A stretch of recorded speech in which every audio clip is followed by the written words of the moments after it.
안녕하세요. 모두국 로지컬 국제법 장현명입니다. 이번 연도 7급 시험이 실시가 됐고요. 여러분들 국제법 수업 들으셨던 분들 또는 뭐 안 들으셨던 분들이라 하더라도 시험 보신 분들이 문제에 대해서 좀 궁금해하는 분들이 계실 것 같아요. 왜냐하면 그만큼 이번 시험이 예전에 출제가 잘 안 되던 부분, 예, 과거에 계속해서 누적된 그 기출 문제들, 어찌 보면 뭐 족보라 할 수 있을 만큼 거의 정해져 있는 데서 조금 탈피한 문제들이 꽤 나왔습니다.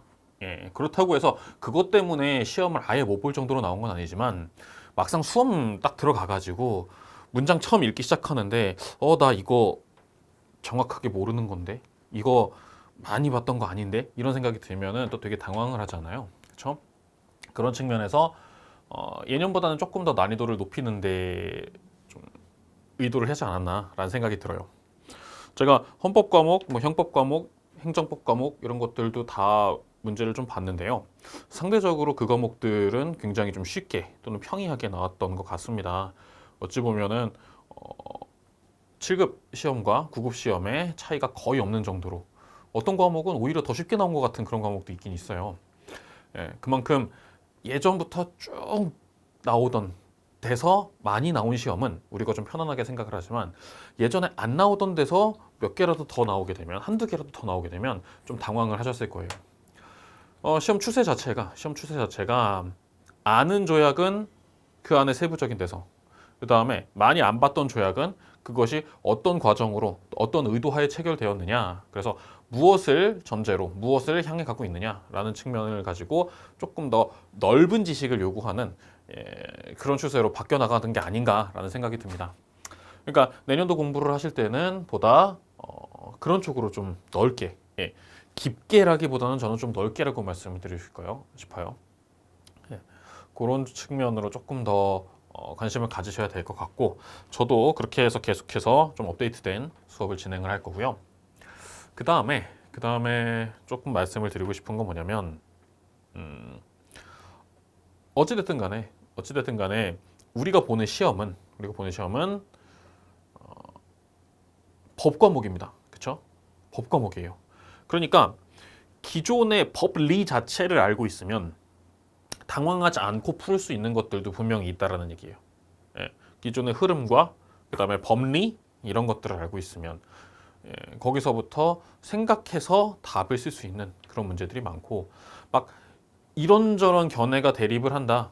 이런저런 뭐 논의들이 대립을 한다라고 했을 때 그것들을 가지고도 우리가 이런 좀 확립되지 않은 부분이 있고 그 다음에 오랜 시간 확립된 부분이 있다라는 것을 구별을 해서 생각을 해주면 그러면 훨씬 더 잡아 나가기가 쉽습니다. 어쨌든 몇몇 소수의 정말 특별한 문제들을 제외하고는 우리가 깊이 있게 집중해서 막 하나둘씩 막 뜯어보지 않았어도 그래도 풀 수 있는 문제들도 꽤나 많이 출제가 되지 않았나 저는 뭐 그렇게 생각을 하고요. 그런 측면에서 여러분들이 수험 방법론에서 제가 말씀드린 것처럼 조금만 더 넓게 하는 게 아닌 뭐 다른 전혀 새로운 틀을 생각하실 필요는 없을 것 같아요. 그 다음에 세 번째로 말씀드리고 싶은 건 우리가 문장이 좀 길어졌어요. 이번에 시험이. 그렇죠?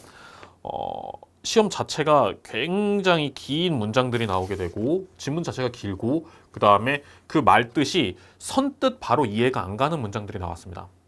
그러니까 조문들 중에서도 짧은 조문이 아니라 좀 긴 조문 한 문장 안에 여러 개의 문장들이 좀 섞여 있는 그런 조문들 그런 것들에서 많이 발췌가 됐거나 아니면 그런 이론들이 많이 나왔어요. 그렇다면 우리는 어떻게 이걸 준비를 해야 될 것인가? 장기적으로 어떻게 준비를 해야 될 것인가? 결국에는 여러분들이 공부를 할 때보다 줄글을 읽는 습관을 들여야 되는 것이고 그 다음에 조문의 내용을 이해할 수 있을 때까지 읽어보는 게 굉장히 중요합니다. 한 문장을요 단위별로 뜯어서 생각을 할 수 있어야 되는 거 그런 것들이 좀 더 의미 있는 향후의 공부 방법이 될 수 있지 않을까 저는 그렇게 생각을 합니다. 책을 읽는 것도 마찬가지예요. 제가 사용하는 교재가 좀 비교적 문장이 좀 더 어렵게 쓰여진 문장들이 좀 많은 그런 책을 지금 사용을 하고 있는데 그것도 마찬가지로 여러분들 입장에서 읽고 그 문장 자체를 그대로 해석을 해낼 수 있을 때까지 좀 곱씹어 읽는 그런 과정을 거치는 게 이런 시험이 볼 때 좀 더 유리해지지 않을까. 중간중간에 보다 보면 말씀드리겠지만 되게 어려운 문제들이 있어요. 되게 어려운 문제들이 있고 문장 자체가 어려운 문제들이 있어요. 이게 무슨 의미일까라는 게 혼동이 될 때가 있어요. 그러니까 책의 원 텍스트, 조문의 원 텍스트 이런 것들을 보시고 그다음에 질문들 많이 해주시면서 아 그게 이런 의미로 볼 수 있겠구나라는 것들을 그런 것들을 이해를 해주시면 좋을 것 같습니다. 문제 넘어갈게요. 1번 문제부터 보겠습니다. 국제관습법. 자, 관습법에 대해서 우리가 잘 알고 있는데 지금 판례 문제가 쫙 나왔어요.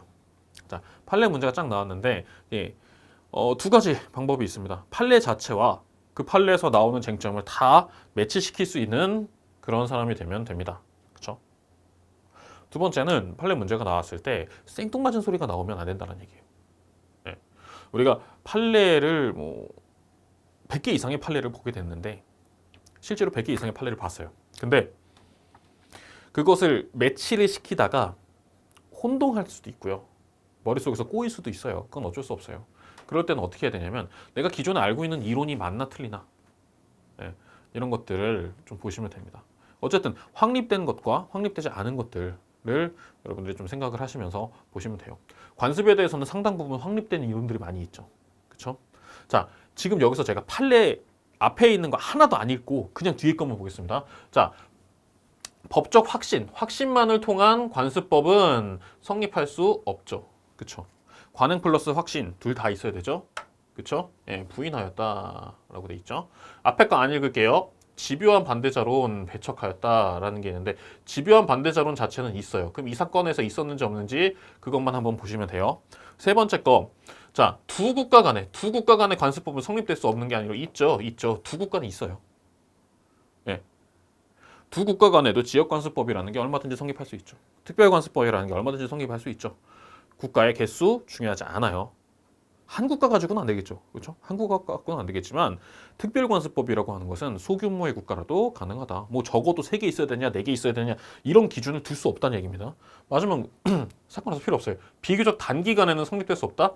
단기간 관행이 존재하기 위해서는 우리가 생각했을 땐 누적적 관행이 필요하지만 그것이 얼마나 오랫동안 누적이 돼야 되느냐라는 거에 있어서는 명확한 기준이 없죠. 그렇죠? 네. 우리는 그냥 상당한 기간인데 이 상당한이라는 게 일상 용어로 쓸 때는 많은이라고 표현이 될 수 있지만 많은이라는 게 아니고 그것이 상식적으로 당연하게 될 만큼 상식적인 수준에서의 기간이라고 생각을 해야 되는 거예요. 법에서 나오는 상당한이라는 것이 많은이라는 의미보다는 상식적인 의미에서라는 의미로 생각하는 게 많다 그랬죠. 그러니까 4번에 대해서도 틀린 얘기예요. 자, 집요한 반대자 이론 이것도 존재하는 얘기잖아요. 완전히 말도 안 되는 이거 성립 가능성 부인하였다. 예. 이게 이론과 맞는 얘기. 집요한 반대자 이론 실제로 노르웨이 업 사건에서 배척한 게 아니었었죠. 그렇죠? 예. 대표적으로 등장을 하는 제도고 마찬가지로 인도 통행령 사건에서도 두 국가 간의 사건이었고요. 북해 대륙풍 사건 국제관습법 단기에도 성립할 수는 있죠. 그러니까 이것을 인정하였다 안 인정하였다까지 결론까지 여러분들이 외우고 있다 그러면은 딱 보고 바로 딱 찾아냈을 수 있었겠지만 그냥 우리가 알고 있는 이론만 놓고 보더라도 찾을 수 있는 문제가 될 수 있다는 얘기예요. 이게 아는 것도 당황하게 만드는 문제가 될 수 있거든요. 아는 것도 당황하게 만들 수 있지만 그렇지는 않고요. 그렇지만 저는 생각했을 때 관습법과 관련되어 있는 문제들은 좀 책의 앞쪽에서 나오던 거다 보니까 우리가 좀 더 집중해서 볼 때, 머리가 싱싱할 때 볼 때 났던 거였기 때문에 여러분들이 좀 더 쉽게 생각하지 않았을까라는 그런 생각이 듭니다. 네. 두 번째 문제, 이거는 제가 생각했을 때 틀리라고 낸 문제 같아요. 왠지 말씀드릴게요. 대부분의 교과서들에서 공통적으로 좀 의미 있게 서술을 하고 있는 부분이 있고 그렇지 않은 부분들이 있어요. 지나가듯이만 나오는 것들이 있고요. 지나가지도 않는 것들도 있어요. 네. 대학 교수님들이 쓰신 저명한 교과서들을 봤을 때 이 3번, 4번의 내용들은 많이 나와요. 자, 즈우치라는 사람. 이 사람은 어떻게 얘기를 했느냐? 국제법을 겐티움 대신 겐테스라고 쓰자라고 얘기했습니다. 여기서 겐티움이냐 겐테스가 중요한 게 아니라 이거예요. 인터. 이거 대신 이거라고 하면 이게 구개념, 이게 신개념이잖아요. 그렇죠? 근데 우리는 알고 있어요. 국제법은 뭐예요? 인터내셔널 로라는 걸 알고 있어요. 인터, 국가 간에, 국가들끼리의, 국가 상호 간에 라는 거니까 인터라는 개념이 등장했다는 것은 보다 후대의 개념이죠. 그렇죠? 이게 구개념이고 이게 신개념인데 예, 용어 자체가 말만 봐도 틀린 말이에요. 그 다음에 벤담, 제레미 벤담이라는 사람은 이것을 로우 오브 네이션스가 아니라 우리가 지금 쓰고 있는 인터내셔널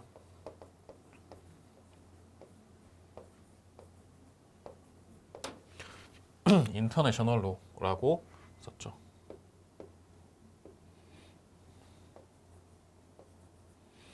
예.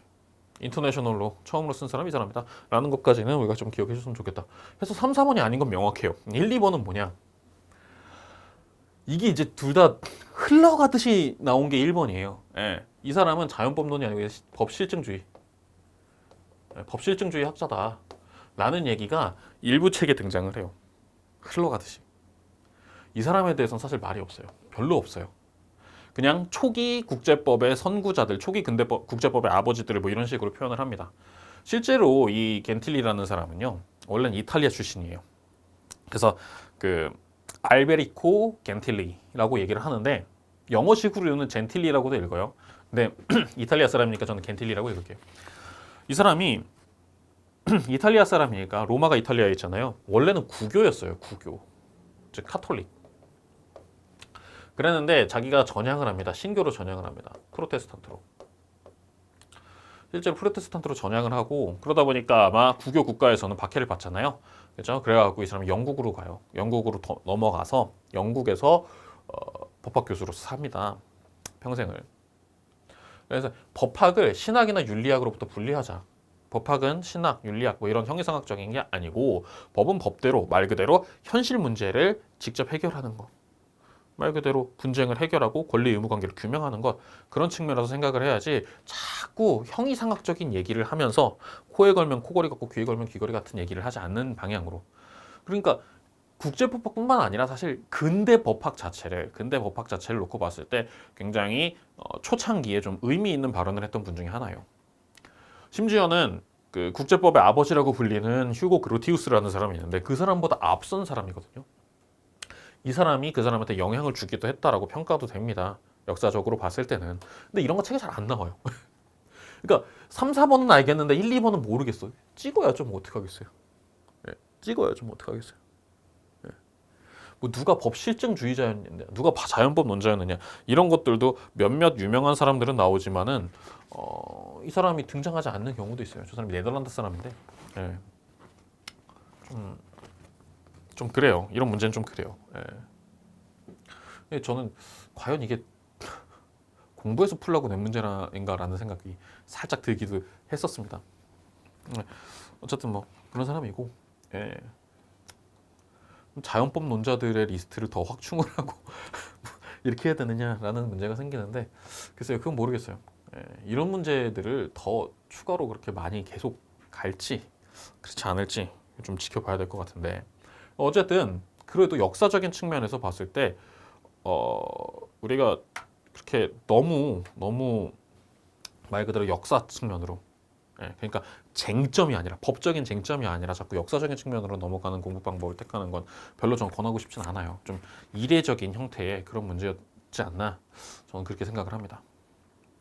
넘어갈게요. 그냥 주권 면제입니다. 이것도 뭐 그냥 문제가 주권 면제에 대한 설명으로 딱 했는데 벌써 문장 길어지고 뭐 RCJ는 어떤 사건 나오고 하니까는 굉장히 두려울 수 있겠지만 강조한 대서만 나왔어요. 실제로. 예. 추가 설명드리고 강조했던 거 특히 뭐 책에 안 나오니까 더 추가로 설명드린 것들도 있는데 거기서 실제로 나왔어요. 자, 어쨌든 협약이 있습니다. 채택된 협약이 있어요. 네. 타국 법 적용에 대한 동의와 타국 법정의 관할권 행사의 동의는 뭐예요? 별개라 그랬죠. 그렇죠? 즉 국가에서 타국에서 자기네 법을 적용을 해서 실체적인 권리 의무 관계를 설정하는 것과 그것 때문에 그 문제가 그 나라 법정에서 해결되는 것은 다른 문제라는 거. 그렇죠? 실체법과 절차법은 다른 문제라는 것을 엄격하게 구별해 놓고 있습니다. 네, 그렇죠. 그러니까 요것도 요것뿐만 아니라 뭐 객관식 문제 강의 때라든지 이런 때 유사 질문을 통해서 법 적용과 관할 것 문제는 별개이다라는 명제를 한번 우리가 몇 차례 본 적이 있고요. 두 번째, 어레스트 워런트 사건에서 자, 주권 면제 법리보다 강행 규범이 우선되어야 한다? 라는 건 어떤 거였어요? 이탈리아에서 제기한 페리니 사건에서 딱 나온다 그랬죠. 그렇죠? 주권 면제를 인정할 필요가 없다고 판시하였다. 없다고. 어떤 얘기였어요?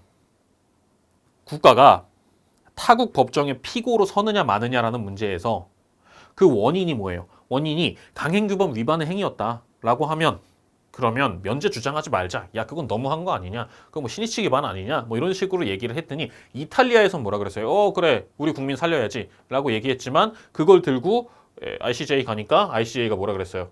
요 사건이 이제 여기로 간 거죠. 요 사건이 ICJ 갔을 때 요렇게 새로운 사건이 돼서 주권 면제 법리와 강행규범 내용이 충돌의 여지가 없진 않아요. 있을 수는 있겠지만 뭐라 그랬어요? 누가 이긴다 얘기한 거 없죠. 양자는 각각 따로따로 별개의 차원의 문제이기 때문에 얘가 우선한다, 쟤가 우선한다 문제를 제기하지 않겠다라고 했죠. 그리고 뭐가 우선하는지에 대해서 엄밀하게 얘기한 국제재판이 없다고 말씀드렸어요. 주권 면제랑 했을 때 우선 문제 없어요. 양자는 뭐예요? 따로따로. 무조건 따로따로예요. 그렇죠? 네 번째 문제 승인. 이건 너무 쉬웠어요. 너무 쉬웠어요. 자, 국가 및 정부 승인 합헌성의 원칙에 따라 정부 승인에 있어서의 정통주의를 얘기하죠. 정통주의를 얘기하는데 행해지면 뭐예요? 아니잖아요. 그렇죠? 사실상 현실에서 정통주의 찾아보기 힘들다고 그랬잖아요. 그렇죠? 정부 승인이라는 것 자체를 거의 무용지물로 생각을 해요. 실제로. 그러거나 말거나 해요. 사실은. 일방적 쟁활행위인 건 맞는데 합헌성 필요 없죠. 그렇죠? 그렇다고 해서 뭐 사실주의가 정답이냐? 그건 아니에요. 정통주의가 있고 사실주의가 있다라는 개념인 거지 뭐 둘 중에 어떻게 정통주의에 따라 행해지는 게 맞다라고 볼 수도 없고 사실주의에 따라 해야 한다라고 볼 수도 없고 그건 뭐예요? 국가 맘이죠. 그죠? 국가 맘이에요.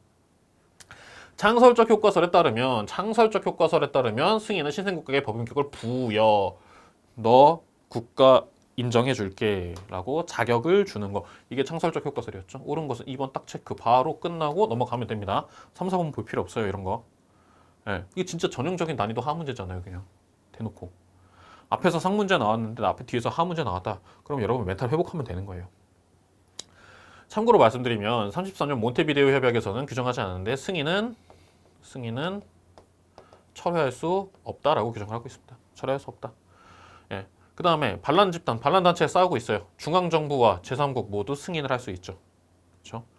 중앙정부도 승인할 수 있고 제3국도 승인을 할 수 있지만 방법에 있어서 그 다음에 효과에 있어서 그렇죠? 중앙정부는 대세적 효력이 있다. 제3국이 승인했을 때는 당사자 간 효력이 있다. 이런 식으로 되는 거고 그렇죠? 둘 다 승인이라는 제도는 존재할 수 있다라는 거 열심히 말씀드렸어요. 제3국이 해야 되잖아요. 그 반란 집단이 점령하고 있는 지역에서의 자국민 보호, 자국 재산 보호 이런 걸 위해서 당연히 해야 된다고 말씀드렸고 넘어가셔서 이제 자위권 개념입니다. 여기서도 저는 이거 굉장히 쉬운 문제라고 저는 생각을 해요. 그러니까 혼동할 여지가 되게 없어요. 그냥 넘어갈 수 있는 거. 자, 옳지 않은 거죠. 자, 자유권 행사의 합법성 여부는 궁극적으로 조사 및 재판 대상. 그렇죠? 재판해야 된다. 국제법 말씀드리면서 제가 말한 적 있잖아요. 법적으로 뭐예요? 법적으로 확립되지 않은 것은 있어요. 뭐 환경이라든지 이런 부분에 인권이라든지 확립되지 않은 건 있지만 어쨌든 국제법적 이슈다 그러면 뭐예요? 법으로부터 자유롭지는 않아야 된다. 법이 있는데 안 지킬 수 있다. 이런 논리는 적용될 수 없다라는 얘기예요. 하여튼 법을 지켰느냐 안 지켰느냐는 중요한 얘기예요.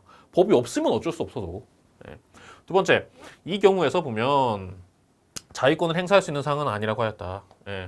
무슨 말이냐면 비정규군 조직이 뭐 이런 행위가 있었는데 애초에 콩고랑 우간다 간에 분쟁이 발생했을 때 이거 자체는 무력 공격이 없었다라고 판단을 했습니다. 애초에.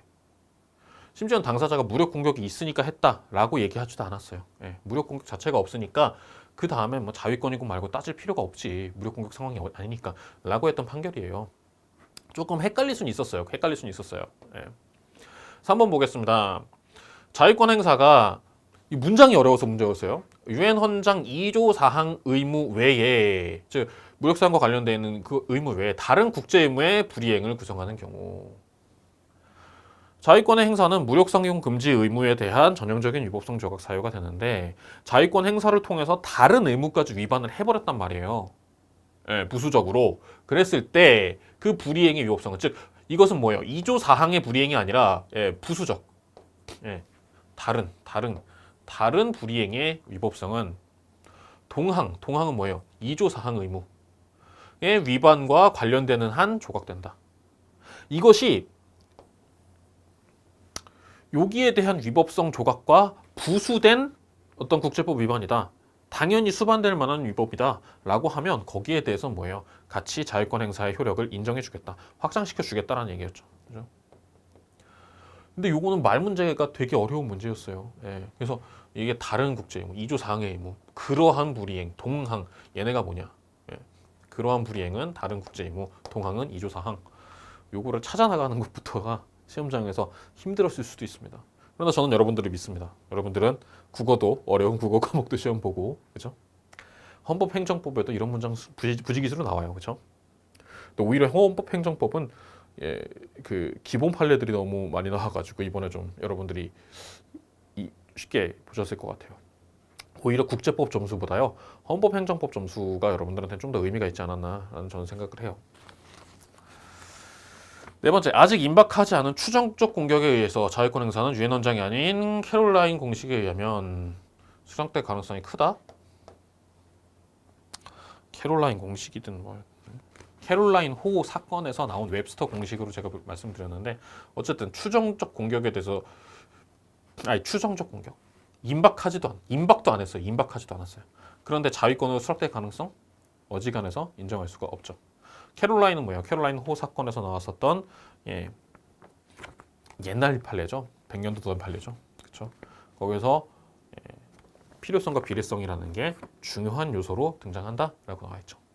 국제 관습법상 자위권의 내용을 주로 이야기를 하고 있고, 이것은 유엔 헌장상의 자위권과는 별도로 존재하지만 어쨌든 얘네가 얘기하고자 하는 것들을 관습법이 보충을 해준다라는 개념도 나왔었을 겁니다. 4번에서 간단하게 들어갈 수 있어요. 6번, 국제기구의 위법행위입니다. 우리가 국가 책임에 대해서 국가의 위법행위에 대한 책임에 대해서는 많이 공부했는데, 국제기구에 대해서는 그렇게 많이 공부를 많이 안 했었어요. 국제기구가 피해자가 됐을 때는 많이 생각을 했지만, 국제기구가 책임을 져야 되는 상황에 대해서는 많이들 다루지 않고 있어요. 현실적으로 많은 책에서. 그럼 뭐예요? 일단 원론적으로 한번 생각을 해보자는 겁니다. 원론적으로. 네. 규정 초안이 있습니다. 초안. 이 초안은요, 사실 그 이전에 있는 국가책임 초안이랑 거의 내용이 비슷합니다. 위법성 조각사의 자위, 동의, 자위, 그 다음에 대항조치 또는 대항조치, 그 다음에 조난, 긴급피난, 그 다음에 불가항력 다 똑같이 규정되어 있고요. 그런데 이러한 위법성 조각 사유가 있다 하더라도 강행규범 위반을 정당화시키지 못한다라는 규범, 뭐 이런 것도 다 있습니다. 위법성 조각 사유에서는 똑같아요. 네. 왜 똑같냐면 이 위법성이라는 거의 문제는요, 선행하는 행위랑 별 상관이 없고, 그 다음에 그 어떤 법 영역과 별 상관이 없고, 그냥 모든 법에서 거의 공통으로 적용되는 거예요. 네. 그래서 이거에 대해서는 별도로 할 필요는 없고, 그 다음에 네덜란드 법원은 이 사건에서 PKO 활동에서 시류적 통제를 하고 있었다. 그러면은 네덜란드에 귀속된다. UN K4 이거는 이제 코소보. 코소보 사태 때 나토를 중심으로 해서 나가게 됐는데, 그 군 역시 마찬가지로 유엔에서 결의를 통해서 출동을 한 그런 병력들입니다. 거기에 행위는 유엔에서 했으니까 인권협약 당사국들이 아니고요, 유엔, 그쵸? 유럽 인권재판소가 나오고 유럽 인권협약이 나왔으니까 여러분들이 생각했을 때 헷갈릴 수는 있는데 어쨌든 뭐예요? 유엔의 기관이잖아요. 유엔. 예. 그쵸? 유엔에서 하는데 왜 인권협약 당사국들이 등장을 하죠? 라는 것만 봐도 문장 자체가 말도 안 되는데? 예. 좀 심하게 말도 안 되게 써줬어요. 이거는. 예. 뒤에 보시면은 찾아내기 힘들 수 있는데 이거는 찾아내기 되게 쉽게 만든 거예요. 예.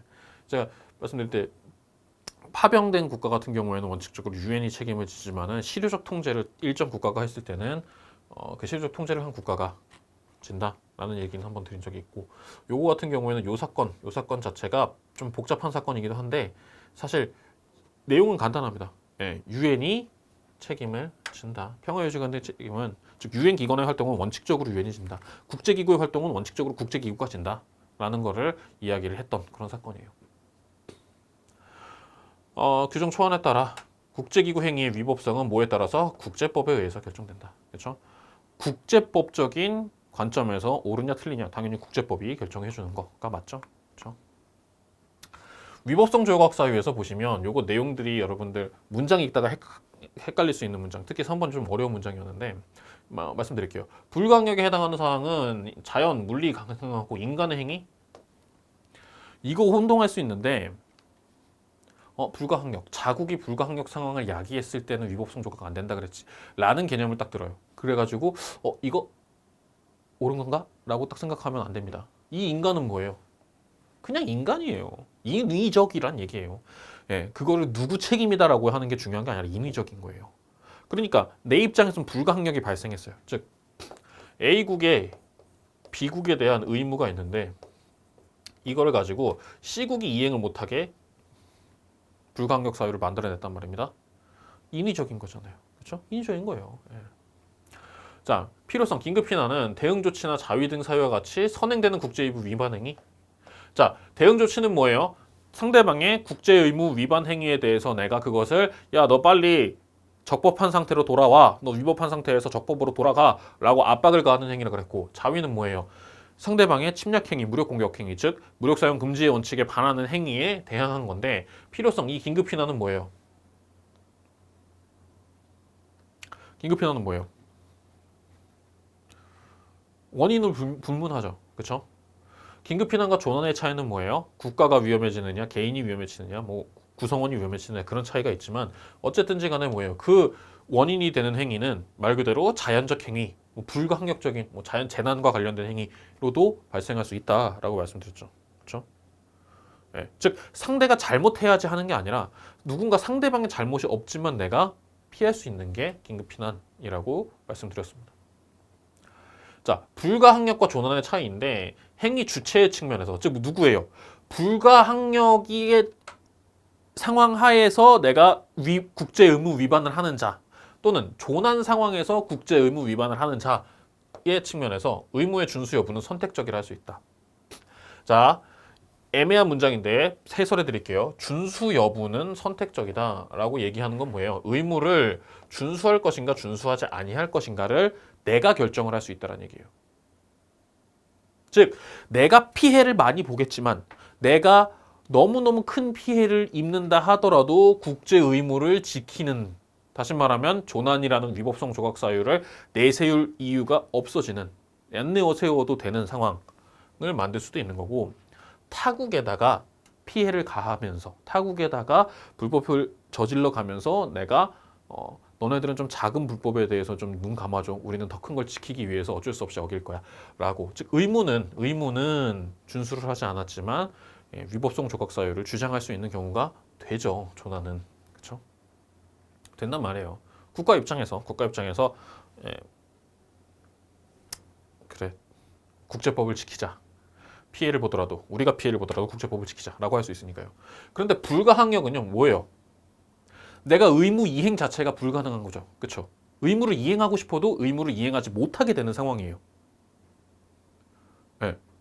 이거는 내가 피보지 뭐라는 생각을 할 수 있는데 이건 내가 피보지 뭐라는 생각이 안 돼요. 그냥 안 되는 거예요. 그냥 인간의 힘으로 더 이상 안 되는 거. 그렇죠? 그래서 양자는 차이가 있고 그게 선택적이라는 의미입니다. 이것도 문장 뜻만 여러분들이 딱 이해할 수 있으면 쉽게 바로 답이 보이는 그런 문제인데 여기서 있다가 헷갈리고 있다가 오해할 수 있는 여지가 있어서 문제인 거예요. 자, 동의 있다. 동의 있으면은 책임 추궁권을 저해하지 않는다. 동의를 한 번 했으면 책임을 물을 수 없는 거죠. 그렇죠? 끝난 거예요. 그거는. 예. 8번 문제. 이 제일 길었던 문제죠.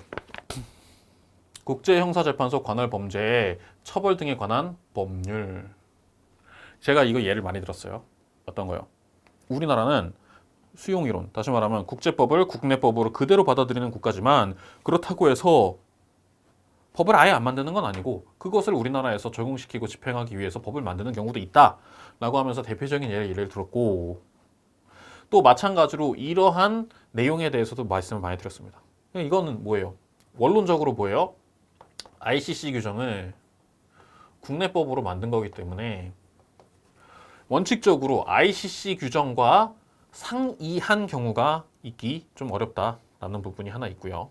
상이한 경우가 있기 어렵다라는 거. 상이한 부분은 뭐 몇 군데에서 나오죠. 국내 절차의 특수성 같은 거가 있을 수 있고 특히 제일 차이가 나는 게 뭐라고 했어요? ICC는 사형을 못 때리는데 우리나라는 사형을 때릴 수 있다. 이 법에 보면 사형이 규정돼 있다라고 말씀드렸죠. 기본 논리는 비슷해요. 비슷하고 그 이외의 부수적인 논리도 우리가 아는 범위 내에서 설명드린 범위 내에서 나왔습니다. 첫 번째, 자 지휘관 또는 상급자가 뭐예요? 부하가 똑바로 못했다. 그러면은 필요한 어쩌고저쩌고 했을 때는 처벌하는 외에 해당 조문에서 정한 형으로 처벌한다. 예. 얘네도 마찬가지로 자기가 막지 못한 거에 대한 책임을 진다. 두 번째, 이거 결국은 여기서부터 여기까지는 의미 없는 문장이에요. 공소시효, 형의시효 규정을 적용하지 아니한다. 공소시효 없구나. 그렇죠? ICC 규정도 공소시효 없었어요. 그죠? 공소시효가 없는 범죄입니다. 예, 그럼 언제까지라 그랬어요? 죽는 날까지. 죽는 날까지 하여튼 갈 수 있는 거예요. 대법원 판결을 딱 받았어요. 그러고 나서 교도소에 수감이 됩니다. 그 다음날 죽었어요. 괜찮아요. 예. 재판 중에 죽었어요. 그럼 어쩔 수 없죠. 재판 중에 죽으면 어쩔 수 없죠. 그죠? 자, 집단살해죄 등의 피고 사건에 관하여 이미 유죄 또는 무죄 있을 때는 여기서 면소를 선고. 이건 사실은 형법 문제예요. 형법 문제. 형사소송법 문제라서 아마 여러분들 출입국 관리직 보신 분들은 형사소송법도 보니까 이거 되게 쉽게 풀었을 것 같은데 외무형사직 분들은 형사소송법이나 형법 이런 거 잘 안 보셨을 테니까 상대적으로 2번, 3번 이런 문제에 대해서 좀 난해할 수는 있었어요. 그러나 4번까지 보자고요. 자, 대한민국 영역 밖에서 대한민국 또는 대한민국 국민에 대하여 이 법으로 정할 범한 죄를 범한 외국인에게 적용한다. 이게 뭐예요? 영역 밖에서 대한민국에 이거 보호주의죠. 대한민국 국민에 대하여 이거 수동적 속인주의죠. 근데 ICC 관할 범죄는 뭐예요? 보편주의 범죄잖아요. 그렇죠? 보편주의 범죄니까 영역 밖에서 이걸 범하고 대한민국 영역 안에 있는 외국인에게 적용한다 안 한다? 한다. 요 밑에 부분은 뭐예요? 대한민국 영역 안에 있는이라는 것은 실질적으로 우리가 집행관할권을 행사할 수 있어야 뭐라도 할 수 있다라는 의미라고 했었고 어쨌든 보편주의 또는 세계주의 관점에서 외국인이 외국에서 우리나라랑 상관없이 범죄를 저질렀다 하더라도 걔가 우리나라 들어오면 잡을 수 있다 그랬어요. 그죠? 그러니까 앞에서 나온 문제들 보면은 첫 페이지 지금 나책형 기준으로 말씀드릴 때 첫 페이지 문제는 그런대로 뭐 예년 수준에서 항상 볼 수 있는 여러분이 시험장에서 갖고 있는 어떤 긴장감과 뭐 그런 텐션 이런 걸 갖고 봤을 때는 크게 흔들리지 않았을 것 같기는 해요. 근데 그 뒤에 나오는 문제들 중에서 조금 문제들이 있긴 했는데 그것도 뭐 그냥 보면 됩니다. 자, 인권보호에 대해서 인권이사회와 인권위원회라는 게 등장을 했죠. 그렇죠? 원래 인권위원회를 만들었다가 이것을 인권이사회로 격상을 시키고 경제사회이사회 보조해서 뭘로요? 총회 보조기관으로 격상을 시켰다라는 부분까지 그래서 유엔에서 등장을 하고 인권검토는 모든 회원국 그쵸? 심지어는 누구도 받는다 그랬어요. 북한도 받고 있어요. 북한도. 우리나라도 북한도 수시로. 총회는 뭐 저쩌고 당연히 맞겠지 그쵸? 총회가 못하는 일이 뭐 있습니까? 안보리를 뛰어넘는 것 빼고 못하는 일 없죠. 자, 인권고등 판무관 누군가 사람을 세워요.는 사무총장의 동의를 얻어 총회가 임명한다? 여러분 헌법을 공부하든 뭘 공부하든 우리나라도 뭐 임명할 때 국회 동의를 거쳐서 대통령이 임명하지 대통령이 동의를 해갖고 국회가 임명하는 경우 없잖아요. 그죠? 네. 네, 침착하게만 보면 그냥 이상해요. 하여튼 이번에 문제들 중에 어렵게 함정을 예년보다 한 문제 안에도 함정, 예년에는 한 문제만 함정이 있었다 그러면 지금은 두 개 지문이 함정이 있고 뭐 이런 식으로 나오고 함정 지문이 굉장히 많긴 한데 이렇게 대놓고 이상한 소리를 써놓는 게 있단 말이에요. 예. 그러니까 체감 난이도는 높아질 수 있는데 하여튼 곱씹어보면 대놓고 말이 틀려요. 사무총장의 동의를 얻어 총회가 임명한다. 이상하잖아요. 총회가 동의를 하고 사무총장이 임명한다. 국회가 동의해서 대통령이 임명한다. 이거는 말이 되는데. 예. 그럼 임명장에 뭐라 그럴 거예요? 총회? UN 총회에다가? 임명장에다가? 수여하는 사람한테다. 예. 그게 좀 이상한 거예요. 그러니까 선출이라 그러면 총회가 뭘 할 수 있어요? 선출은 할 수 있죠. 그렇죠? 총회는 투표를 통해서 뭐예요? 뽑아서 선출은 할 수 있어요. 그러나 임명을 하는 것은 뭐예요? 임명하는 것은 임명하는 자가 있어야 되죠. 그렇죠? 발령하는 사람이 있어야 돼요. 근데 여러분들이 이 문제 저는 많이 안 틀렸을 거라고 생각하는 게 헌법도 공부하셨고 행정법도 공부하셨잖아요. 그렇죠? 헌법행정법에서도 그런 게 나오잖아요. 특히나 뭐 행정법 같은 경우에 보면 예, 행정청이라는 거, 예, 행정기관도 있고 행정청도 있고 뭐 그렇잖아요. 그렇죠? 예, 뭐 행정주체 이런 말도 나오고 합의제 행정기관 이런 것도 나오고 여러 가지 형태가 등장을 하는데 예, 그 법리를 알고 계시니까 이거 문장을 그냥 찬찬히만 읽어봤으면은 당연히 맞췄을 예, 그런 내용입니다. 82년 해양법 협약 해양 문제가 나오긴 나왔어요. 그런데 이전까지 나왔었던 영해, 뭐 기선 아니면 배타적 경제소유과 대륙붕 이런 것도 아니고 희한한 데서 나옵니다. 내용 보면 해양과학조사활동은 해양 환경이나 자원의 어느 한 부분에 대한 어떠한 권리 주장이 될 수 없다. 그렇죠? 없다. 권리 주장은 뭐에 기초해요? 기선으로부터 거리와 그 사이의 선포 여부, 그 다음에 대륙분 같은 경우에는 어떤 자연적 지질학적 판단 기준, 그 다음에 분쟁이 있었을 경우에는 합의, 그 다음에 분쟁 해결 기구에 의한 뭐 판결 등을 통해서 되는 거지. 누가 권리 주장을 했다 하더라도 이거 내 거야. 조사 활동, 탐사를 했다고 해서 내 거야라고 하는 거 이건 인정 못 하겠다는 거죠. 그렇죠? 탐사의 자유는 광범위하게 인정하되 소유권은 광범위하게 인정하지 않아주죠. 두 번째, 해적이고 이사회는 어쩌고 저쩌고 나와 있는데 여러분들 보시면 이거 185조에 나와 있거든요. 예. 자, 정지시킬 수 있어요. 그렇죠? 정지시키는 거는 뭐예요? 좀 사이즈 큰 거죠? 요게 바뀌었습니다. 총회는 이사회의 권고에 따라 정지시킬 수 있다. 다시 말하면 내 밑에 있는 애가 나한테 보고서 올려갖고 내가 도장 찍어줄 수 있다는 얘기죠. 근데 총회가 이사회에다가 권고를 해서 이사회가 정지시킨다? 라고 하는 개념은 조금 이상하긴 해요. 상식적으로 좀 힘들긴 해요. 어쨌든 예, 이사회의 권고에 따라 총회가 정지시킬 수 있다가 185조의 얘기입니다. 심해저에 대한 부분도 굉장히 여러분들한테 좀 의미 있게 보여주고 있구나라는 거고 3번, 4번은 이거는 이제 내륙국의 얘기예요. 내륙국이 뭐예요? 자국의 영해가 없는 나라죠. 그렇죠? 바다와 접해 있는 영역, 영토가 없는 부분, 없는 국가를 내륙국이라고 했어요. 자, 내륙국이 해양 출입권을 행사해요. 내륙국이 뭐예요? 해양을 가기 위해서는 다른 나라를 통해서 거쳐서 다녀야 돼요. 어쩔 수 없이 필연적으로. 그렇죠? 그러면 내가 거쳐가야 하는 나한테 길을 제공을 해줘야 되는 그 루트를 제공해주는 국가 간에 특별협정을 맺을 수 있는데 말 그대로 특별협정이잖아요. 그렇죠? 즉 이렇게 돼 있어요. 예, 여기 바다가 있는데 여기 B국이 있고요. 여기 C국이 있고 여기 A국이 이렇게 있습니다. 다 대륙이에요. B국과 A국 사이에 어떤 협약을 맺어가지고 해양 출입권이라는 게 생겼다. 그러면 C국 입장에서 봤을 때는 B국은 A국한테 특혜를 주는 거예요. 그렇죠? 나도 줘! 라고 얘기하고 싶으면 우리가 그걸 받아줘야 되느냐? 아니 네가 왜 너는 이만큼 바다 있잖아 라고 얘기하면 되잖아요. 그렇죠? A국은 C국에 비해서 B국으로부터 특별한 혜택을 누리고 있다. 그러니까 그것은 뭐예요? 최혜국 대우의 예외가 된다. 예외가 된다. 최애국 대우라면 뭐예요? A한테 이거 줬으면 C한테도 이렇게 줘야 된다는 얘기예요. 예. 근데 이건 필요가 없는 거죠, 현실적으로. 예.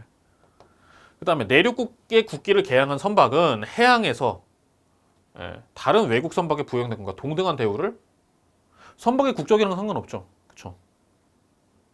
여러분이 이거 만약에 오해했으면 뭐냐면 내륙국의 국기가 아니라 연안국의 국기로 잘못 이해를 했을 때 시험장에서 머릿속에서 살짝 오해가 생겼을 때 연안국의 국기를 개양한 선박은 다른 외국 선박에 부여된 것과 동등한 대우를 받지 않을 수도 있죠. 당연히 기국의 관할하에 속하니까 그렇죠?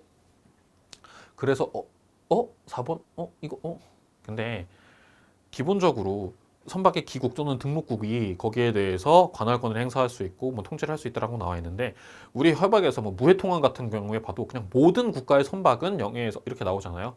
그렇죠? 연안국에 있건 외국 거든 구별하지 않고 그냥 모든 국가가 통항에 있어서 동일한 형태의 자유를 누리는 거 서로 간에 차이가 없는 거 이런 걸 생각을 하는 거고요. 내륙국의 국기 뭐 동등한 대우를 당연히 받아야 되죠. 받아야 돼요. 그래서 요거 같은 경우에는 126조, 요 같은 경우에는 131조에 나와 있는 그런 규정입니다.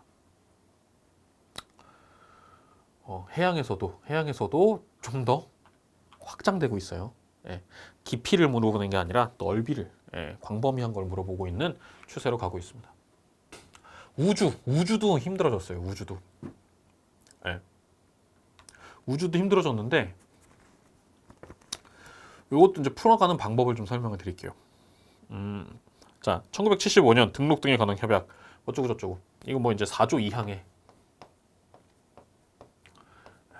나와 있는 얘기입니다.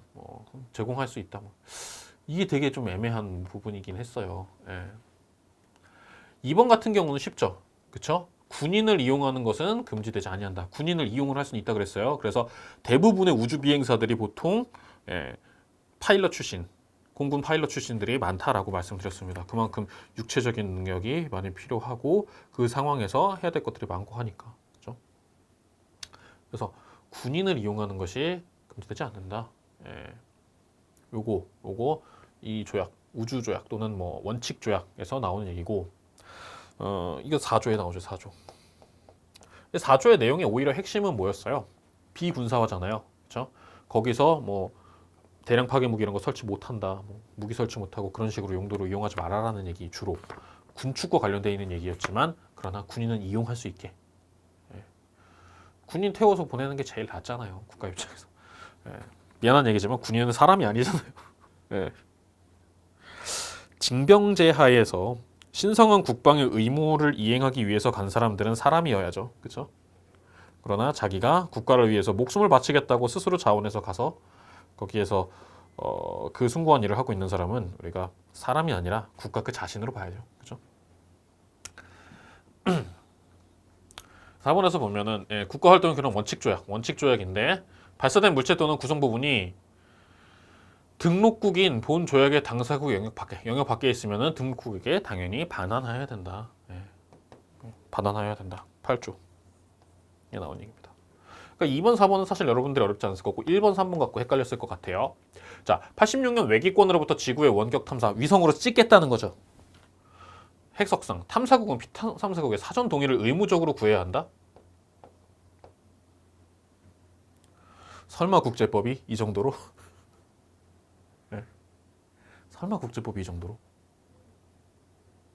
아니 미국 같은 나라는 온실가스 줄이자 그러는데도 그것도 싫어 그러고 앉아있고 국제 형사재판 해가지고 야 우리 함부로 남의 나라 침략하고 남의 나라 사람이 막 죽이고 그러면은 처벌하자 싫어 그러고 앉아있는데 위성에서 찍는데 동의를 구해야 된다는 거에 이게 되겠어요? 안 됩니다. 실제로 요거는 사전 동의를 구할 의무도 없다고 되어 있고 다만 피탐사국이 요청을 할 경우에는 협의를 할 수 있다. 요청을 할 경우에 협의를 한다라는 그런 규정만 있을 뿐이지 동의임은 없습니다. 이건 뭐예요? 굉장히 발전된 형태의 그런 규범들이라고 봐야 되겠죠. 그렇죠? 굉장히 공권력이 강화된 상태에서 등장할 수 있는 이런 규제들이라고 봐야 되는 거예요. 국제법이 이 정도 단계에 이르지 않았고 실제로 역사적으로도 이러한 것들을 요구하는 제3세계의 입장이 거의 반영되지 않은 그런 원칙입니다. 원칙 또는 선언인데 사실 원칙 또는 선언 같은 경우에는 뭐예요? 이거는 또 뭐예요? 상대적으로 법규성이 약하죠. 그렇죠? 조약이라기보다는 보다 법이라는 그 파워는 약하다는 거라는 거기 때문에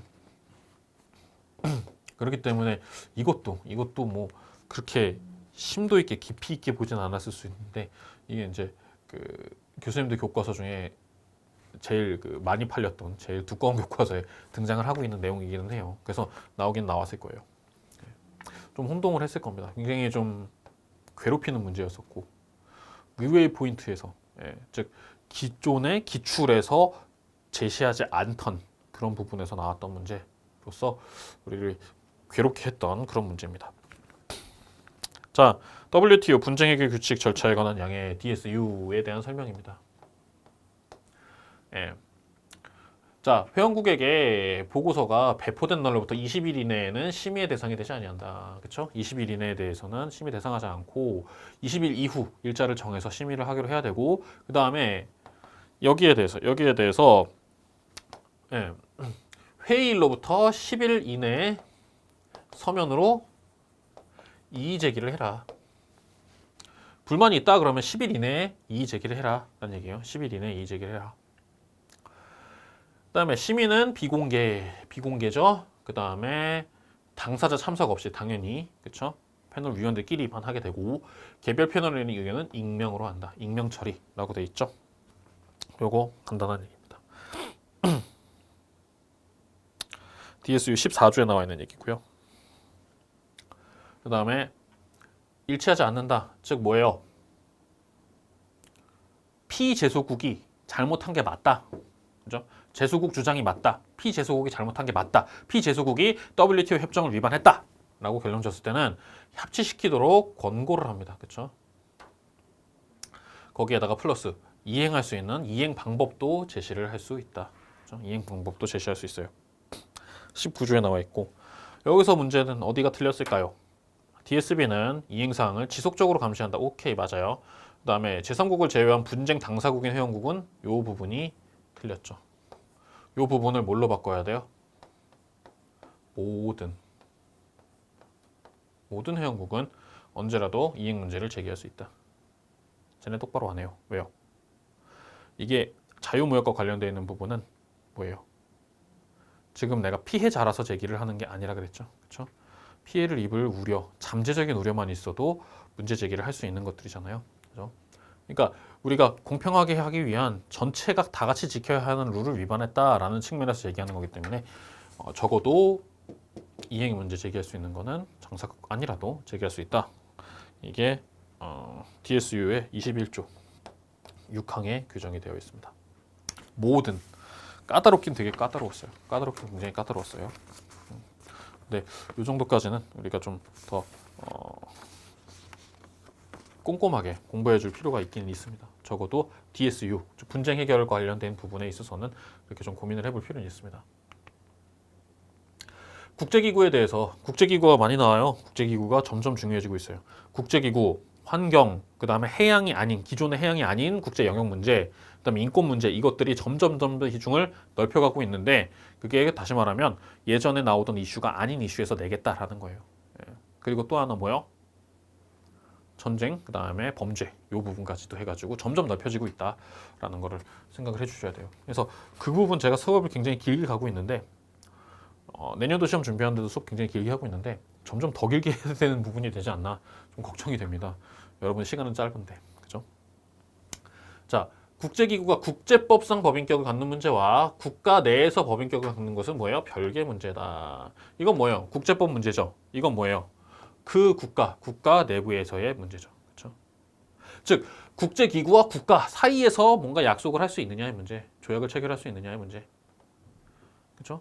국가 내에서 그렇다고 해서 그 국가 내에서 그 국가에서 사람을 함부로 뽑을 수 있느냐, 그 국가 내에서 그 국내법에 따른 법률 관계를 만들어갈 수 있느냐, 뭐 하다못해서 뭐라도 사 먹을 수 있느냐, 이거는 다른 차원의 문제입니다. 물론 이게 이거는 있는데 이거는 인정이 안 되고 인정이 안 돼서 복잡해지고 이런 문제는 현실에서는 발생하지 않지만 논리적으로 다른 차원의 개념들이라는 거는 이해해 줘야 되고요. ICRC 적십자 위원회는 이것도 사실 좀 걱정이 돼. 나중에는 위원회가 아니라 국제 적십자사, 국제 적십자사 연맹 뭐 이런 식으로 나갈까 굉장히 걱정이 돼요. 그래서 명확하게 기억해 주세요. 위원회는 ICRC는 이때는 민간 단체로 출발했어요. 지금도 민간 단체긴 민간 단체예요. 그러나 오늘날 정부 간 국제기구에 준하는 주체성을 인정받는다. 그래서 뭐예요? 특별히 전쟁법, 즉 국제인도법상에서의 권리 의무가 있어요. 국제인도법상의 권리, 국제인도법상의 의무라는 게 분명히 존재합니다. 국제인도법 차원에서 특별 대우를 해주고 있는 그런 곳이에요. 그러니까 이거 레드크로스가 됐든 아니면은 뭐 적신월이 됐든 뭐 적수정이 됐든 다 국제인도법상에서 뭐예요? 보호 대상이죠. 공격해서는 안 되는 대상, 보호해야 되는 대상. 그렇죠? 뭘 위해서? 사람 더 아프게 하지 말기 위해서. 아픈 사람 잘 살려내기 위해서. 자, 그 다음에 국제기구 책임에 관한 규정 초안에서 자, 행위 발생 시 행위를 했을 경우에 국제기구가 의무에 구속되지 않는 한, 다시 말하면 뭐예요? 이 국제기구에서 입장에서 의무가 아니란 얘기예요. 이건 뭐예요? 그 국제기구 입장에서는 법이 아니라는 얘기예요. 법은 아닌 거예요. 법을 어긴 적이 없으니까 국제 의무 위반이 아니다. 그렇죠? 법을 어긴 게 아닌 거예요. 의무 위반한 게 아닌 거예요. 그때는 내 의무가 아니었으니까 의무 위반이 아니죠. 그죠?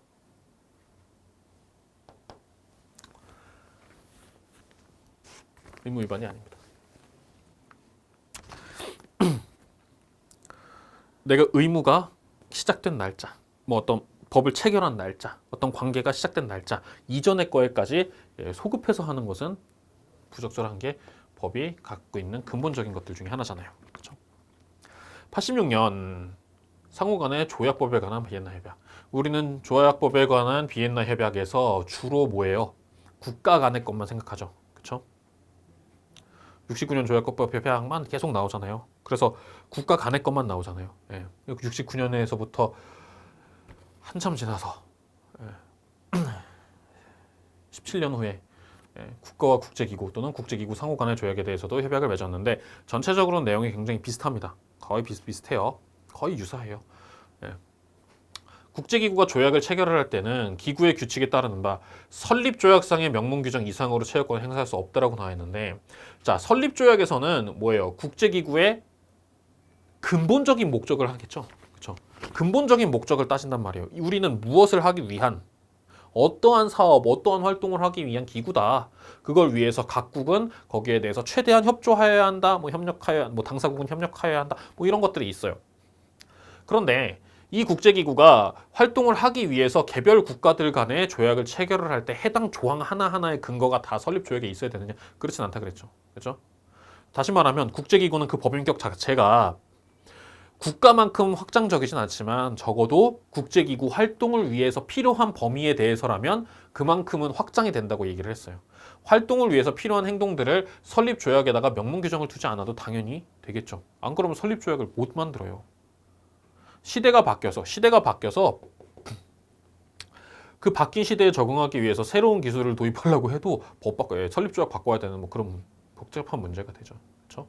설립조약은 말 그대로 설립조약이고 그 이후에 나오는 추가 의정서라든지 아니면은 뭐 별도의 개별 협약들을 통해서 새로운 걸 만들어낼 수도 있는 것이고, 또는 당연히 국제기구 활동에 수반되어야 할 문제에 대해서는 명문 규정 없이도 국제법 인격이 인정이 된다. 그렇죠? 국제법적 권리 의무의 주체성이 인정된다라고 봤었습니다. 다시 또 희한한 문제가 나왔습니다. 이거 정말 어려웠을 거예요. 정말 어려웠을 거예요. 저도 야, 이렇게까지 나와라는 싶은 생각이 들었어요, 솔직히. 이거 저기 5급에서도 안 물어보겠다라는 생각이 들었었는데 나왔어요. 어쨌든 그냥 여러분들한테 이거는 뭐 논리를 설명한다기보다는 그냥 딱 써 있는 제도 자체만 말씀드리는 거니까 그냥 대충 말씀드리고 넘어갈게요. 남극조약에 보시면 남극조약이 아니라 남극해양생물자원보존에 관한 협약을 보시면 여기 5조 1항에 보면 특별한 의무와 책임을 인정한다라는 규정이 그대로 되어 있습니다. 5조 1항에 그대로 되어 있는 내용이고요. 일단 3번 먼저 볼게요. 환경보호의정서. 환경보호, 과학적 연구 제외하고는 어떤 활동 금지한다. 뭐 당연히 아주 그냥 환경법에서 그렇게 말할 것 같은 얘기죠. 그렇죠? 핵심은 바로 이 북극 이사회였는데 북극 이사회라는 거 한 번만 말씀드리면 이 오타와 선언이라는 게 있습니다. 오타와 캐나다에 있죠. 북극 지역이라고 해가지고 북극 주변에 있는 영토를 가지고 있는 8개 국가가 있어요. 캐나다, 미국, 러시아, 그 다음에 스칸디나비아에 있는 뭐 노르웨이, 핀란드, 스웨덴, 그 다음에 아이슬란드, 그리고 그린란드 가지고 있는 덴마크, 이런 나라들이 8개 나라들이 모여가지고 오타와 선언을 해가지고 북극 이사회를 만들긴 했어요. 근데 이게 국제 기구까지는 아니에요. 국제 기구까지는 좀 이르지 못한 하나의 어떤 좀 중간 단계의 협의체, 회의체라는 거예요. 원주민 대표하는 민간단체, 이거 NGO잖아요. 그렇죠? NGO임에도 불구하고 영구 참여자의 자격으로 참여를 합니다. 그 다음에 그 국가 이외의 다른 국가나 또는 정부 간, 의회 간 기구는 옵저버 지위를 부여를 받을 수는 있는데 문제는 뭐냐면 여기서 틀린 건 뭐냐면 의사결정은 절대 다수결이 아니고요. 이때는 뭐냐면 컨센서스예요.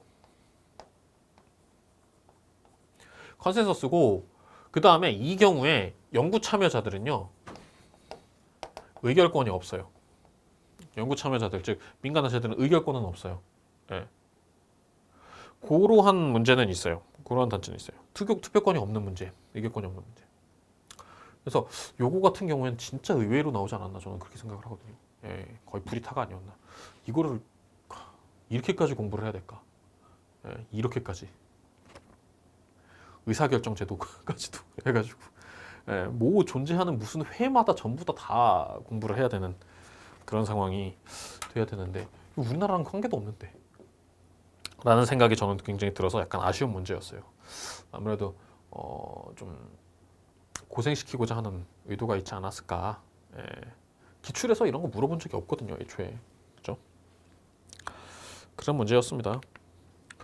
그다음에 15번 문제가 이게 좀 문제가 있는데 다 아는 내용이에요. 다 아는 내용이고, 여기는 이제 24조 2항의 문제.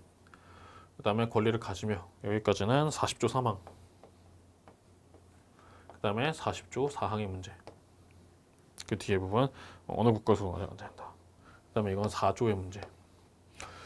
동그라미 4번은 59조 2항의 문제. 다 똑같아요. 다만 4조에는 요 부분이 없습니다.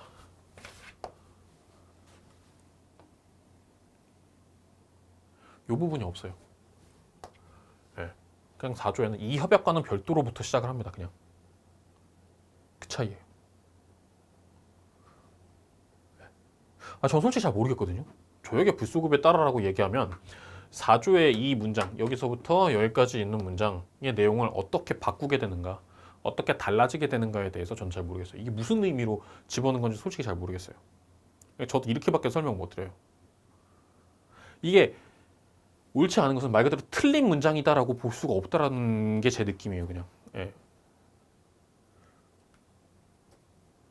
예를 들어서 규정의 문장과 다른 것은 이라고 써 있으면은 이게 정답이 되는데 협약에 대한 설명을 옳지 않은 협약에서 말하고자 하는 규정하고 있는 내용과 틀린 게 뭐다? 그럼 조약의 불소급에 따라 라고 하는 게 어떤 의미를 갖고 있길래 전체 4조의 문장의 의미를 변경시키는 것인가? 변화시키는 다른 문장으로 바꿔버리게 되는가? 전환시키게 되는가? 라는 거에 대해서 솔직히 잘 모르겠어요. 이게 왜 이런 문제가 나왔는지 좀 솔직히 모르겠어요. 더군다나 이 4조의 타이틀 자체가 협약의 불소급이에요. 제4조 협약의 불소급. 이 협약과는 별도로 국제법에 따라 그러니까 해석의 문제라든지 뭐 법리 자체의 문제를 묻는 게 아니었다라고 생각하는 점에서 이상하고 이게 묻는다고 이게 진짜 틀린 문장이 되나? 라는 거에 대해서 저는 솔직히 좀 그래요. 너무나도 보기 나름이니까. 이렇게 나와 있을 때 어떻게 해석을 해야 된다라는 법칙이 있는 게 아닌 것 같은 그런 문제였어요. 어쨌든 뭐 해설상에서 답은 뭐 이렇게 드리고 한번 물어봐야 되지 않을까라는 생각이 듭니다. 출제위원이 누군지 찾아서 물어보라고 시켜야 될 것 같아요. 인사처에다가.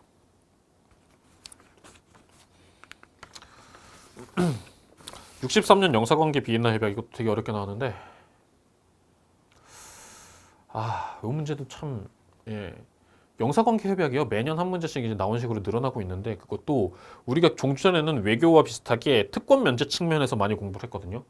근데 특권 면제가 아닌 데서 문제를 많이 내고 있습니다, 이제. 그러니까 보다 확장시켜서 공부하는 게 필요한 시대가 되었어요. 자, 영사기관은 접수국과 파견국의 상호 합의에 따라 이거 4조의 1항에 나오는데 합의가 아니고요. 동의에 의해서고요. 예, 파견국이 아니고 접수국의 동의에 의해서. 영사관은 이거 6조에 나오는데 이것도 마찬가지로 허가가 아니고 동의입니다. 동의. 둘 다 동의예요. 외교 공관은요. 외교 공관은 접수국과 파견국의 상호 합의가 맞아요. 근데 영사기관은 동의로 규정이 돼 있습니다. 사실 근데 현실에서 생각을 해보면 우리가 살아가고 있는 현실에서 생각을 해보면 그러면 얘네가 동의를 하지만 상호 합의가 이루어지지 않느냐. 근데 다 현실에서 상호 합의가 이루어지는 방향으로 들어가긴 하죠. 그렇죠? 동의를 하면 의사의 합치가 있으니까. 근데 이게 이제 그 법의 뭐랄까요? 용어 하나하나가 갖고 있는 그 아주 깊은 법 논리라는 거에 따라서 다르게 볼 수 있는 거. 그러니까 현실에서의 문제가 아니라 현실에서 사실관계에서의 문제라기보다는 용어 자체가 갖고 있는 그 의미의 차이를 봐야 되는 측면에서 나와 있습니다. 영사관계 협약에서 보면 대부분 뭐 동의 뭐 이런 것들이 많이 나와 있죠. 외교에서도 동의가 많이 나와 있고. 원문을 보면요. 상호 합의는 어디에서 나오냐면 영사 관계를 설정을 하는 것은 상호 합의가 됩니다. 그래서 mutual consent라고 나오고요. 상호 간에도. 그다음에 그렇지 않은 그냥 동의는 그냥 consent라고만 나와 있어요. 예. 사실 그게 그 영어 뉘앙스까지 좀 공부를 해가면서까지 공부할 필요는 없는데 이렇게 근데 공부를 하기 위해서는 진짜 문장 자체들의 부분들을 더 꼼꼼하게 암기를 해야 되는 측면에서 또 되게 어려운 문제로 제가 보여요. 특히나 이제 2번 같은 경우는 오해하는 친구들 많았을 거예요. 3번은 뭐 어렵지 않죠. 총영사, 영사, 부영사의 세 가지. 외교 공간에서 그때는 뭐 세 가지였지만 영사에서는 네 가지라 그랬죠. 뭐예요? 이거 말고도 대리가 있잖아요. 그렇죠? 이거 말고도 대리가 있습니다. 대리. 명예 영사관을 장으로 하는 상이한 국가 내에 두 개의 영사기관 간의 영사행랑의 교환은 동의 없이 허용되지 아니한다. 이건 그냥 58조 4항에 나와 있는 문장인데 이것도 이 4번 지문 자체 요 조문에 대해서 관심 갖고 본 학생들이 그렇게 많지 않을 것 같아요, 솔직히. 어렵게 내기 위해서 어떤 난이도 조절을 하는 뭐 전체적으로 좀 다운을 시키는 그런 형태의 문제로서 나오지 않았나 저는 그렇게 생각합니다. 무기의 제한 이건 제가 되게 강조를 많이 하는 부분이죠, 그렇죠? 답만 보면 간단해요. 1번, 3번, 4번 다 그냥 그런 얘기인데 자 교전 조리 또는 전수 이론 이 두 가지 이거 얘나 사실 비슷한 얘기예요. 전수론은 뭐라 그랬어요? 전쟁이 났으면 국가 이익을 위해서는 전쟁법 좀 뭉개도 된다. 필요한 상황에서는 전쟁법 위반해도 된다. 그런 얘기잖아요. 교전조리도 비슷한 얘기예요. 다시 말하면 규제가 있다 하더라도 그 규제 짓밟고 야 우리는 법으로부터 법의 적용을 받지 않아. 법의 지배를 받지 않아도 돼. 왜? 그건 전쟁이니까 라고 얘기하고자 하는 이론인데 이것은 공공양심의 요구가 아니죠. 그렇죠? 정반대인 거죠. 오히려 뭐예요? 공공양심의 요구, 무기 제한에 공헌을 했다라고 할 거면 뭐가 나와야 돼요? 마르텐스 조항이 나오죠. 마르텐스 조항. 마르텐스 조항이 나오게 되면 양심의 요구를 강조한다. 즉 전쟁법으로 규제가 되지 않았어도 기존의 규제가 되지 않았어도 우리가 웬만하면 좀 그것의 취지를 살려서 자제하자, 조심하자라는 내용인 거고 얘네들은 뭐예요? 국가가 하고 싶은 거 다 하라는 얘기죠. 법이고 나발이고 상관없이 하고 싶은 거 다 해라 라는 얘기였었던 거예요. 그래서 이번 쉽게 찾아냈어야 되는 문제예요, 여러분. 제가 그 전수론과 마르텐스 조항 이거 두 개의 개념 차이에 대해서는 정말 많이 강조했었습니다. 되게 문장 길어요. 그죠? 문장 되게 길어요. 근데 이것도 내용을 꼽아봐야 됩니다. 첫 번째, 수락 선언은 기탁하여야 하고 송부해야 되는데 예, 사무총장이 RCG에 송부하여야 한다라고 나오죠. 자, 이건 뭐예요? UN 내부적 절차죠. 그렇죠? UN 내부적 절차고 이 수락 선언을 기탁하라는 거. 선언을 하는 행위가 뭐예요? 국가의 행위인 거죠. 그렇죠? 우리가 뭐 조약도 체결을 했을 때 합의를 하면 되는 거지. 그걸 가지고 등록까지 하는 것은 체결의 그러니까 발효의 요건이 아니라고 했듯이 마찬가지입니다. 송부 행위에 의존하지 않고요. 예, 기탁을 했을 때 그때 바로 되는 거죠. 그렇죠? 국가 행위가 있었을 때 효력이 발생하는 거예요. 국가 의사 표시니까.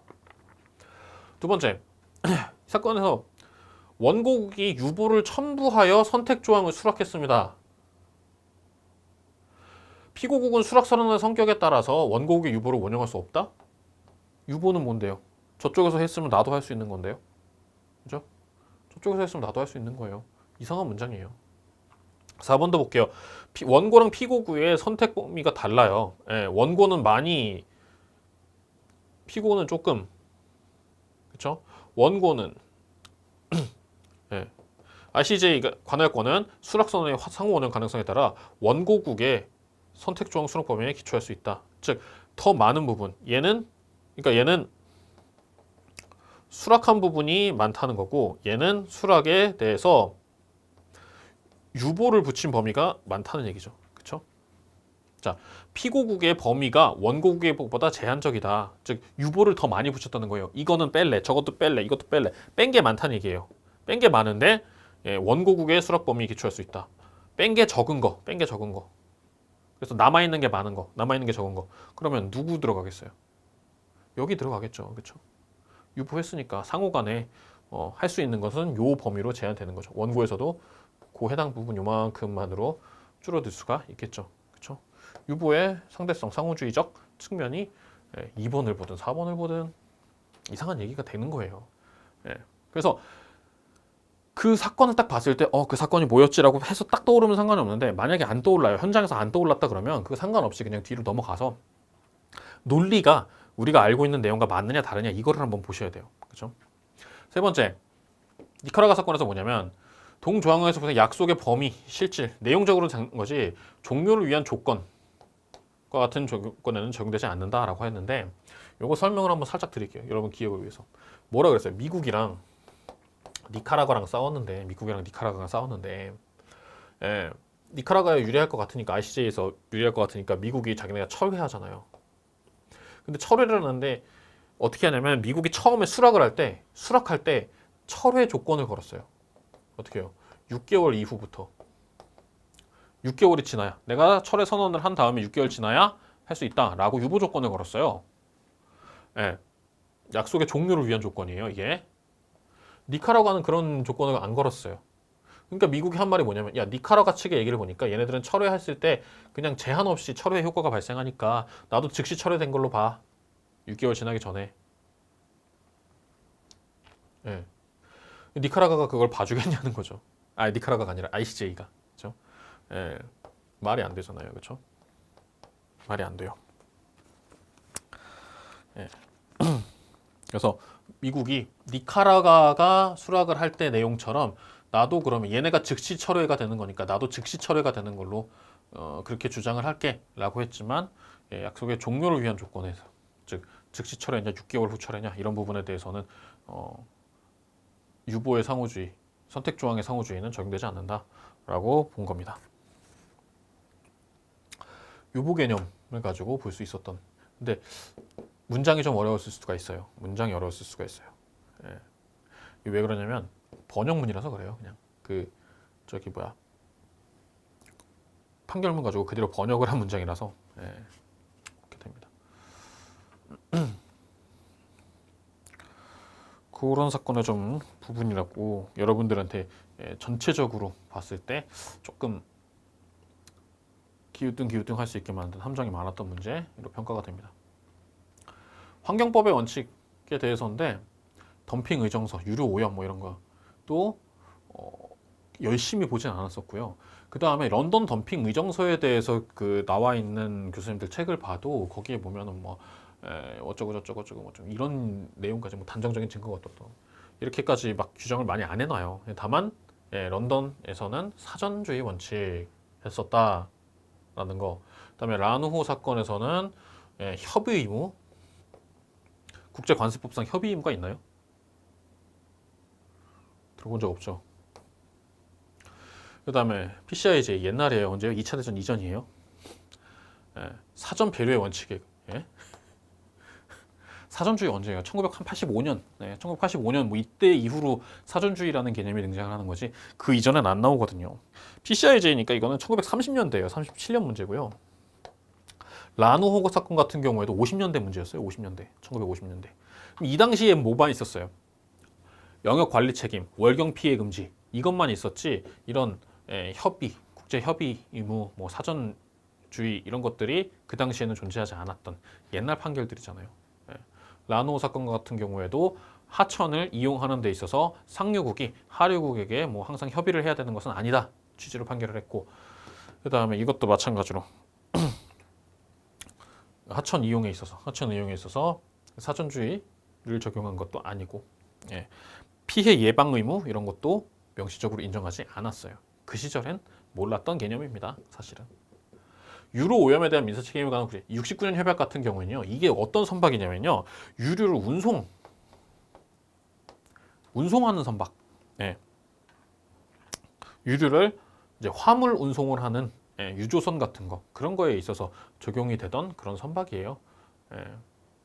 국가에 뭐 그게 중요한 게 아니고 비상업적이 아니고 화물 운송이에요. 화물 운송 상업적인 거 그랬었어요. 그런 식으로 일단 설명만 드릴게요. 각종 조약과 협약 이런 것들의 범위가 굉장히 넓어지고 있는 그런 시험이었죠. 근데 국제법상의 어떤 의무들 이런 것들을 보다 보면, 환경법상의 원칙들을 보다 보면 어느 정도는 그래도 좀 접근이 가능했었던 문제입니다. TBT 협정, 기술 장벽. A국에서 B국으로 수입을 하는 물건에 대해서 여기서 벽을 채우겠다는 거죠. 야, 너네 물건은 하자가 많아. 너네 물건은 옛날 기술이야. 너네 물건은 그건 좀 잘 안 돼. 너네 좀 환경적으로 그래. 이상한 공법을 이용했어. 뭐 이런 것들. 점점 넓혀 나가고 있는 부분이 될 수 있습니다. 그러나 WTO는 근본적으로 뭐예요?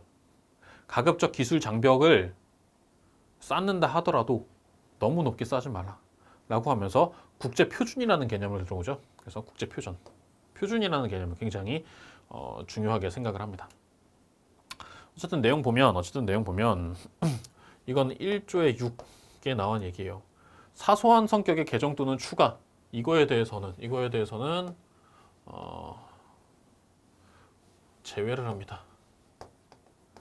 이걸 제외하고 여러 가지 개정, 규칙, 범위에 대해서 추가하는 거 포함한다라고 되어 있습니다. 그래서 1번이 틀린 지문이고요. 채택을 야기한 상황 또는 목적이 더 이상 존재하지 아니한 경우, 즉 기술 규정이 더 이상 필요 없는 상황이거나 또는 병화된 사용 또는 목적이 덜 제한적인 방법으로 가능한 경우에는 어떻게 해요? 장벽을 낮추라는 얘기죠. 그렇죠? WTO는 항상 뭐래요? 장벽을 낮추는 얘기잖아요. 웬만하면 세우지 말고, 세우더라도 너무 높이 세우지 말고, 높이 세운 것도 가급적 순차적으로 낮춰라. 장기간에 걸쳐서 낮춰라라는 거잖아요. 그렇죠? WTO의 근본 논리입니다.